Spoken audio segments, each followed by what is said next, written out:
అందరూ ఒకలాగా పని చేయలేం కదా! నాకొచ్చిన ముగ్గు నేను పెట్టి, అమ్మవారి పూజకి నేనేం చేశానో, ఇంట్లో నేను ఏ వస్తువులు ఎలా క్లీన్ చేస్తానో మీకు షేర్ చేయబోతున్నాను. పువ్వులు కూడా రాలేదు ఈరోజు. అందుకని చీరలు లేనమ్మ పట్టు చీరలు, పువ్వులు లేనమ్మ బంగారు పువ్వులు పూజ చేసుకున్నారట. అలా అనిపించింది ఈరోజు. ఎందుకంటే నాకు పువ్వులు లేవు, వాచ్‌మ్యాన్ రాలేదు, నేను బయటికి వెళ్ళలేకపోయాను.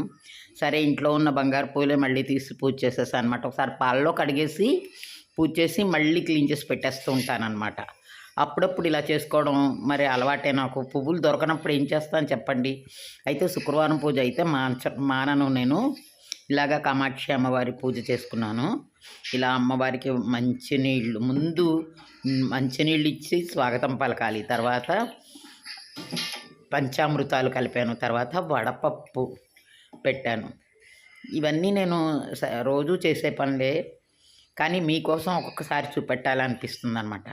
తులసి కోట దగ్గరికి వెళ్ళలేను కాబట్టి తులసి కోట ఇక్కడ తీసుకొచ్చాననమాట. తులసి కోట ఎక్కడో బాల్కనీలో ఉంది. అక్కడికి వెళ్ళి ఇలాగ రోజు నీళ్ళు పోస్తాను.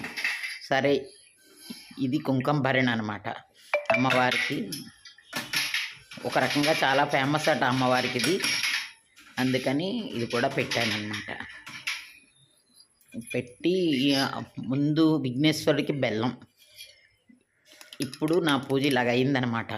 చెప్పాను కదా, ఏ పువ్వులు లేకపోతే బంగారు పువ్వులే పూజని. బంగారు పువ్వులతోటే పూజ చేసేసుకున్నాను. అష్టోత్తరమే చేసుకున్నానండి అమ్మవారికి. ఎందుకంటే నేను అంత శక్తిహీనురాలని ఇంకా ఏమి చేయలేకపోతున్నాను. కొంచెం ఆరోగ్యం కూడా అంతంత మాత్రంగానే ఉంటుంది. అయినా కూడా చేసుకోవాలని సరదా. రోజు పూజ చేసుకోకపోతే మనశ్శాంతి ఉండదండి. అందుకోసం అనమాట. పూజ చేసుకుని నాకు తోచిన విధంగా అమ్మవారిని తలిచేసుకుని కాస్త అమ్మయ్య అనిపించింది. అయితే నేను కొత్త చీరల గురించి మీకు చెప్పబోతున్నాను. సాధారణంగా కొత్త చీరలు అలా పెట్టేసి ఉంచకూడదండి.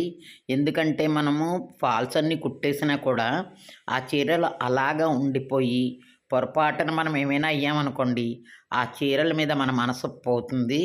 అందుకని మనం మనశ్శాంతిగా ఈవెన్ పరలోకం కూడా వెళ్ళలేము. అందుకోసము మనకి ఏమైనా కొత్త చీరలు ఉంటే శుభ్రంగా కట్టేసుకోండి.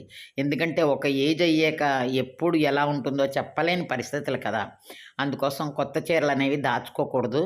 ఒక వారంలో ఉంటే కట్టేసుకోవచ్చు. 2, 3 చీరలు ఉంటే కట్టేసుకోవచ్చు అనమాట. ఇప్పుడు నా బెడ్ ఫ్రైడే నాకు దోబీ వస్తుంది. దోబీకి బెడ్స్ అన్నీ క్లీన్ చేయించేస్తాను. వేయించాక నేను నా బెడ్ సెట్ చేసుకుంటాను. ప్రతి ఫ్రైడేను నాకు ఇలాగే జరుగుతుందండి. ఫ్రైడే దోబీ చేత బట్టలు ఉతికిస్తానమాట. అప్పుడు నేను బెడ్షీట్స్ కూడా మార్చిస్తూ ఉంటాను. పూజ అయ్యాకే ఈ బెడ్ సెట్ చేస్తానండి. అదో పెద్ద ఇదనమాట. అయితే మనం పూజ చేసుకొని వెండి సామాను, బంగారు పోతవి ఎలా క్లీన్ చేయాలో ఈరోజు మీకు చూపెట్టబోతున్నాను. ఇవి నా బంగారు పువ్వులు చెప్పాను కదా. ఇది నిత్యమల్లి పువ్వు అంటారనమాట. దీన్ని ఒక చక్కని తెల్లని క్లాత్ తీసుకుని ఆ లోపలంతా క్లీన్ చేయాలండి. లేకపోతే దానికి కుంకుమ, పసుపు అంటుకొని తొందరగా నల్ల పడే ఛాన్స్ ఉందన్నమాట. అందుకోసం నేను పూర్తిగా ఇలా క్లీన్ చేసి పెట్టుకుంటానమాట. ఇవి 120 పువ్వులు ఇలా క్లీన్ చేసేసరికే టైం సరిపోతుంది. అలాగే వెండి సామాను కూడా. ఎందుకంటే కొత్త మాయకూడదు అంటే మనం తోమిన వెంటనే ఒక గుడ్డ పెట్టి చక్కగా క్లీన్గా క్లీన్గా పెట్టేసుకుంటానమాట. ఇలాగా పెట్టేసి మళ్ళీ ఒక బాక్స్లో పెట్టి దాచేసుకుంటాను. ప్రతి వారం తీయపోయిన అవసరార్థం తీస్తాను కాబట్టి ఇలా పెట్టుకుంటాను. ఈ గిన్నెలు కూడా అంతేనండి. ఎంతైనా వెండి అనేసరికి కొంచెం జాగ్రత్తగా వాడాలి. బయట ఉండిపోయి అలాగ మట్టి పట్టేస్తే అవి తొందరగా పాతవైపోతాయి. మళ్ళీ తెల్లగా కొత్తగా కనబడాలి అంటే కొన్నాళ్ళైనా కొత్తగా ఉండాలనుకుంటాం కదా. చాలా రోజులైంది నేను ఇలాగ మెయింటైన్ చేస్తానన్నమాట వెండి. అంటే అన్నీ పూజ చేసినప్పుడు తీసి వాడి తర్వాత తోమి ఇలా ఒక క్లాత్ పెట్టి తుడిచి వాటన్నిటినీ మళ్ళీ భద్రపరుచుకుంటానమాట. మీరందరూ కూడా ఇలాగే చేస్తారనుకుంటున్నాను. కానీ నేను చేసే పద్ధతి మీకు చూపెడుతున్నానమాట. నేను ఒకసారి వాటర్తో క్లీన్ చేసేసి చక్కగాను చిన్న వాషింగ్ సోడాతో తోముతాను తెల్లగా వస్తాయని.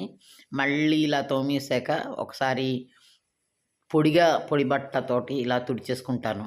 అలా తుడవడం వల్ల ఏమైందంటే ఎన్నాళ్ళైనా కూడా వెండి వస్తువులు కొత్తగానే ఉంటాయి. నల్లపడవు. చక్కగా ఉంటాయన్నమాట. ఈ రాళ్ళ గాజులకి బంగారు గాజులు సైజ్ కాదనమాట. ఈ గాజులు చిన్న సైజే.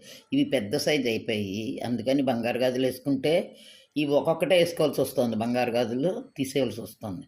యాక్చువల్గా బంగారు గాజుల్లో కావాలని తీసుకుంటే ఇలా జరిగిందనమాట. మళ్ళీ బంగారు గాజులు సైజ్ చేయించాలంటే చాలా కష్టం కదండి.